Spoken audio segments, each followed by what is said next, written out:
और ये बेसिक चीज है, देखो ना हम कितने दिनों से मीटिंग सुन रहे हैं, हमें बोला जा रहा है प्राइमरी है, क्रॉनिक क्योर नहीं है, मगर हम कैसे कहते हैं अब 3 साल भाई सब कुछ ठीक हो गया। मेडिकल कंडीशन जो है वो तो आपके शरीर में है, आपकी कितनी कैपेसिटी हुई है, आपके बिहेवियर्स कैसे हैं, आपकी रूटीन कैसी चल रही है, आपकी लाइफ हेल्दी है या नहीं अनहेल्दी है, वो कौन जज करेगा? वो डॉक्टर जज करेगा।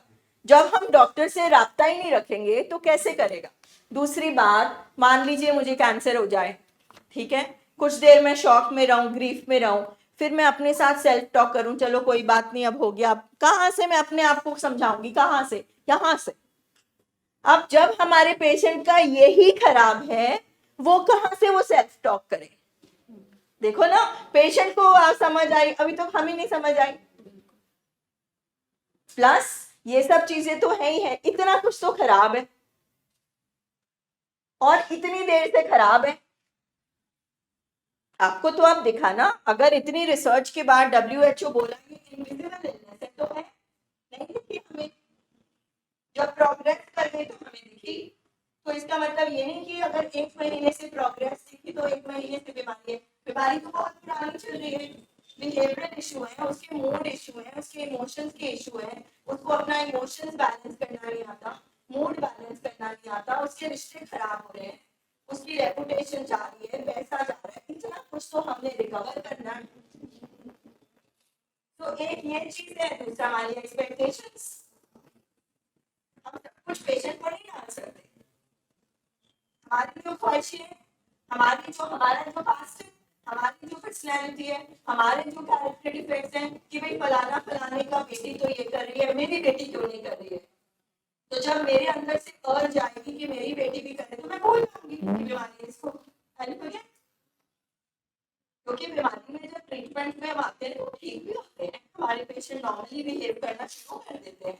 तो जब वो नॉर्मली बिहेव करना शुरू कर देते हैं, हम भूल जाते हैं कि उसको एक क्रॉनिक सिचुएशन है, तो हमें कुछ चीजें करनी है, कुछ चीजें नहीं करनी है। जैसे डायबिटीज वाले को कुछ करना है और कुछ नहीं करना है।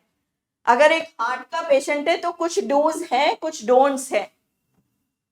तो जब भी हम डूज एंड डोंट्स किसी भी बीमारी में, इस बीमारी में भी फॉलो नहीं करेंगे तो रिलैप्सेस के चांसेस बढ़ जाएंगे। तो ये बीमारी ऐसे ही नहीं कॉम्प्लेक्स कहते हैं, देखो ना कितना कुछ है बीमारी। हम सोच के आते हैं एक नशा वर्ड कि भाई नशा छुड़ाओ केंद्र कुछ जगह होगी। नहीं मैडम, मेरे बेटे ने बहुत कोशिश की थी, इसको माना ना कि करी ना, ये चीज बहुत गलत है। हाँ, और उसको मालूम है कि इसके साथ जो करते थे ना उसकी मौत हो गया, एक हाँ उधर जी। आदमी है इसके साथ उसकी भी हाँ। मौत हुई है, बहुत गलत है। कुछ कंट्रोल किया, कुछ दिन ये घर में बैठता है, 8-10 दिन बैठेगा आराम से, फिर पता नहीं क्या होता है। हाँ, फिर तो पता, मेरा ये कमर अब ये जो पता नहीं होता ये क्या है, इसका क्या नाम है? नहीं, जो पता नहीं है उसका नाम क्या है? बस फुल स्टॉप। जी जी पता नहीं क्यों, पता नहीं क्यों, पूरी उम्र लग जाएगी सर इसका आंसर ढूंढने में, आंसर नहीं मिलेगा, पता नहीं क्यों। एक ही आंसर है, बीमारी है। क्योंकि वही एक पर्सन को मौत दिख रही हो तो वो फिर भी उसको सामने जाके गले लगा रहा है, तो दिमाग ही खराब होगा। नोबडी वॉन्ट्स टू डाई, हर पर्सन को मौत से डर लगता है, पर हमारे पेशेंट को नहीं लगता, दिमाग खराब है।